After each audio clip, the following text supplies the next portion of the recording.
Really quickly, I'm going to show you how to remove and change the battery on your Jeep. This is a Jeep Grand Cherokee.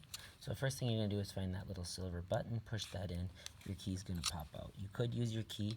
You'll see there's a big slot right here. You could put your key in there and pry that up, and then that little cover will come up. But typically it's easier just to use the screwdriver. You are going to need the screwdriver later, and you won't be able to do it with the key. So you're going to get that in there. You'll pull it up.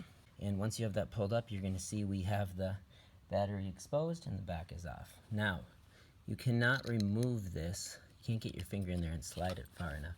So what you're going to do is you need a small screwdriver. You're just going to poke it in there, pry it forward, and it'll pop out. This battery is a CR2450. They're pretty cheap to buy on Amazon, much cheaper than in the store. You get your new battery, you're going to pop it in. You're going to tuck it under there first, so you'll make sure you push it down and in as far as you can get it, and then you just push down, you'll hear that battery snap into place. Now, this is not the open side. One side will be open more than the other, that's where we pried from. You're going to want to make sure that the skinny side goes there.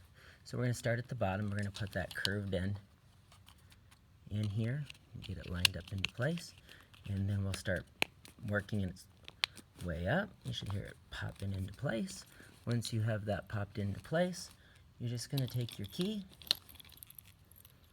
and slide it in, and that's how you change the battery for a Jeep. This is a Jeep Grand Cherokee. Hopefully this helps, and as always, thanks for watching. Please like and subscribe.